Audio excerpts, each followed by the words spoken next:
আমি ফেসবুকে কিন্তু বেশি দিন আসিনি, আমি অল্প দিন ফেসবুকে এসেছি।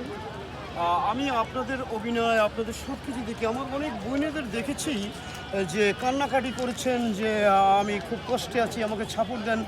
বিশ্বাস করুন, দিন রাত আপনাদের ছাপড় দিয়েছি, এখনও দিয়ে যাচ্ছি।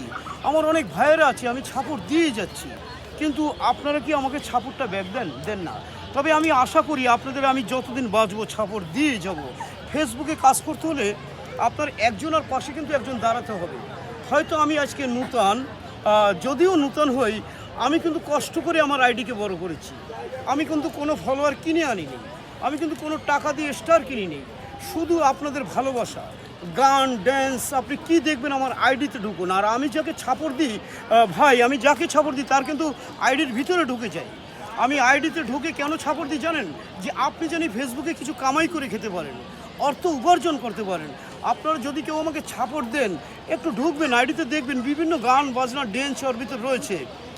আমি একটা শহরের ভিতরে এই ভিডিওটা নিলাম, কেমন হয়েছে বলবেন। এটা আমার দুঃখের কথা বললাম, আমার উপরে কেউ রাগ করবেন না ভাই, রাগ করলে কষ্ট পাবো ভাই। আমার মাথার গাম পায়ে ফেলে টাকা ইনকাম করে আপনাদের পিছনে খরচ করি, আমি অনেক টাকা নষ্ট করেছি শুধু আপনাদের জন্য। বোনেরা, দিদিরা, যে যেখান দিয়ে দেখবেন এই ভিডিওটা, সবাই আমাকে একটু ছাপড় দিয়ে পাশে দাঁড়াবেন। অবশ্যই আমার ছাপড় আমি ব্যাক করি কিন্তু। ধন্যবাদ।